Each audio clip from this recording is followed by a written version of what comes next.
This is our local way of making fire. Okay. And what wood is this? It's not a hardwood, or it's not a wood that is really like a timber wood. It's a light wood that it can light hurry up. And is that the same one or different wood? It's the same handle, yeah, the same wood.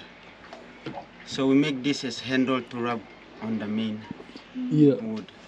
It's a bit like force. You put in force. Yeah, a lot of force. Oh, I can already start to see smoke. Oh, wow.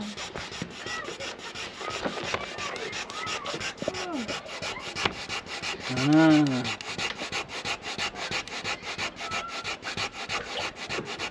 That's so quick. Yeah.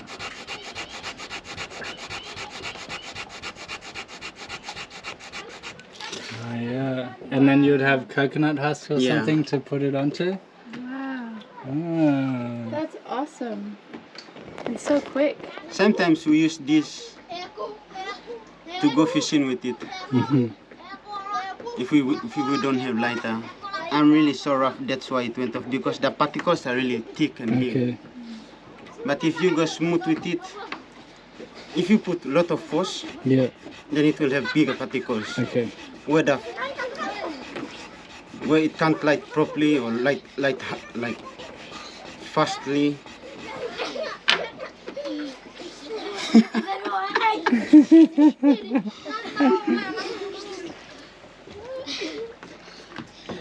Hey, we have action. So we didn't realize here for a little bit when we were offered a smoke, and we were just trying to try everything, and so we're like, this is not tobacco, right? And like, no, it's not tobacco. They said, this is Bruce. And so we've been smoking, like, oh, this is nice, whatever this is. And then after a while, we got confirmation it is tobacco. Bruce is just the local language of how you call it when it's dried up. Cavis, I guess, is when it's not dry.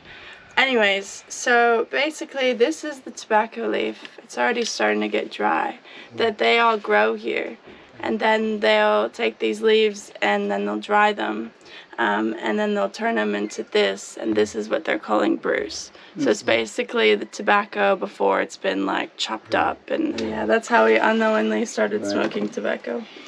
Hey guys, welcome to Once Upon a Reef channel. We're Ryan and Poppy, a couple of adventure junkie sailors out to explore the most amazing reefs and islands in the world. We hope by documenting everything this lifestyle encompasses that we will inspire, raise awareness, and support ongoing research to do our part in protecting these natural life systems. Subscribe if you're on board, and come sail away with Skate Away.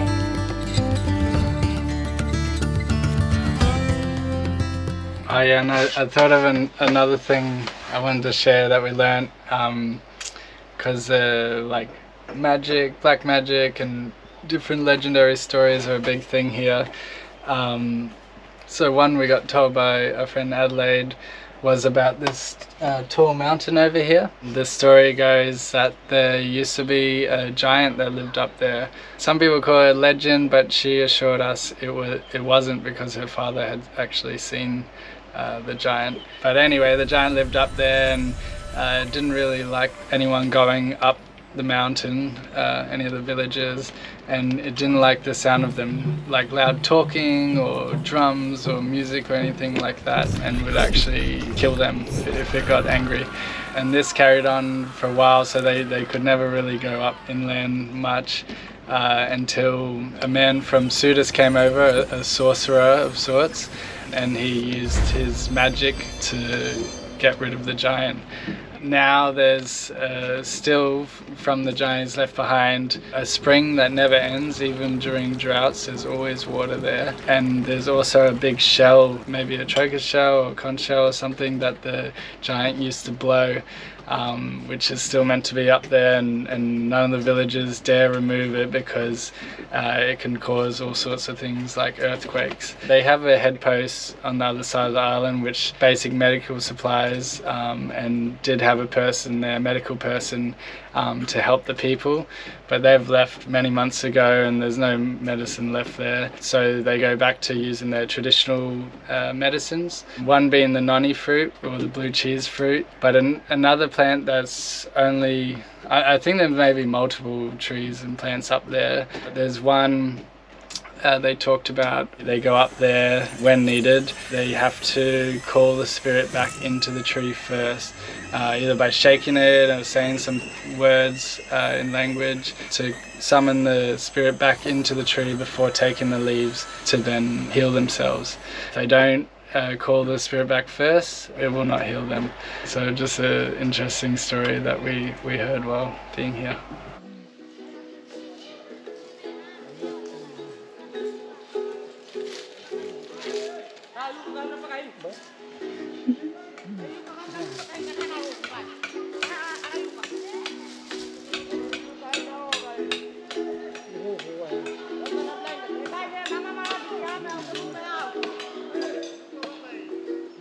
Over here we have people gardening up a really steep incline.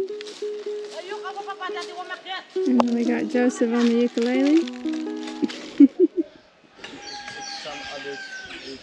It seems like every day we're amazed, not just by the generosity and openness of the people, but by their craftsmanship and creativity.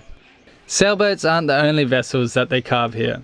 They also build large cargo ships entirely from wood, crafted by hand using generations of passed down knowledge. This one has been under construction for several years, slowly taking shape plank by plank. Progress paused when they ran out of materials. The wood they can source locally, but the nails must come from elsewhere. Wait, so where do they want to sail this one? Sail. You just get me for cargo boats. Yeah. Up and down from doing transportation from Malota to Bagaman. Oh, okay. To shape the curved hull, they use a traditional method of bending wood.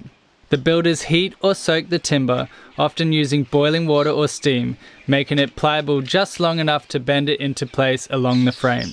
Once cooled and dried, the wood holds its new form, giving the vessel those elegant curves that glide so smoothly through the sea. Materials, yeah. It's a bit of a mess in here. This is all our trading stuff kind of gone wild. There's a lady here and she's brought some of these baskets, which we already have a few, that they hand weave with some, I think, eggs and clay pot that they've made as well. So I was just going to show you what I was going to give them. They've asked for clothes for her kids. So I've got a pretty hefty pile of clothes for her boy and girl. And then mine's given her some flour, a bag of flour. And then they didn't ask for it, but kids love stuffed animals and dolls, so it's going to come out with that. And then usually they'll either say more things they want if it's not enough, or they're like, oh, that's plenty. And occasionally, sometimes they're like, that's too much. And we're like, it's okay, because we have all this stuff. But, so what did we just get for that trade? So we got this really cool clay pot. I guess they're really well known in this area for these traditional clay pots. She said they get the clay from Papua Island and then paddle it all the way to their island. They use the red clay and the black clay and they mix them together and make up these really cool pots. Some for cooking, some for ornamental, which I thought was really cool. And then a whole what do you call when you put those little dolls inside each other? Bunch of Russian baskets. dolls or whatever? Yeah, a bunch of baskets in different sizes. There was another one, I just took it. There's another one. There was 3. And some more eggs. We're actually doing really good for chicken eggs. Yeah, we've probably gotten over a dozen now. Yeah, we can't get enough chicken eggs, which is good. I was not expecting to. I thought we were going to have to go egg-free for months. Yeah, so, really nice. She had some really beautiful shells as well. Oh, nice. And all that for some kids' clothes and some fishing line and fish hooks. Yeah. After After Motorina Island, we sailed to Bagaman Island, where, funny enough, we're joined by 5 other yachts. The locals had their hands full, so we didn't get the opportunity to film too much this time around, but had lots of wood carvings crafted for us in exchange for trades. The local name of this island is named after quilla wood, and the villagers sure know how to use it. So this is Yawaki making our new plates and bowls and silverware for our kitchen. He's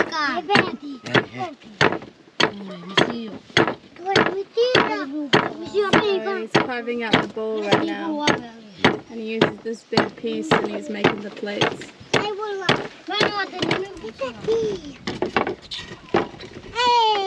Hey! Another machine.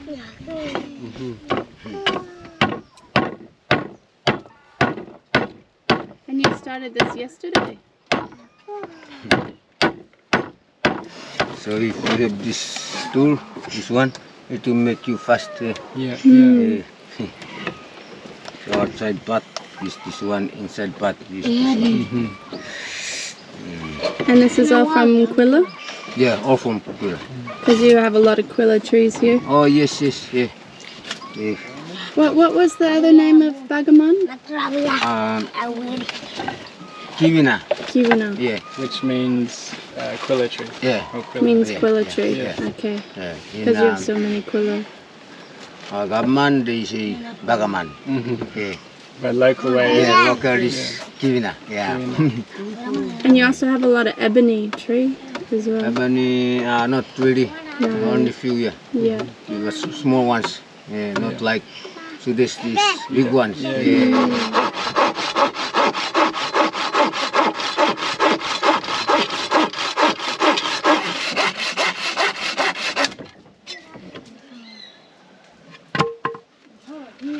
I was just going to show you our hand carved plates, dishes that we got in Bagaman by Wayaki, his name was. He carved us these beautiful bowls with the nautilus clamshell that he stuck in there with beeswax. Really nice, good bowls made from quilla. And then he made us 4 plates, which have a bit of a different design. Again with the nautilus shell. So good. So amazing. And then he even made us 2 forks and 3 spoons, which he did all these in the span of what, like 3 days? All by hand, all by and not hand. even with good hand tools. So on today's local menu, we're eating bushfowl eggs. So they've found the big mounded nests and they've dug down and found these big bad boys. Wait, put them next to like your eye so you can see like how big they are. So we'll see how they look on the inside. Whoa! Nice! That's humongous. You know, That's like, you know. That's a lot better than last time I did this where a half-formed bird came out. So let's see. You know, that's kind of why I grabbed the video camera. Okay, there we go. Oh That one's, but not so much. How do you take that out? Oh, that's right.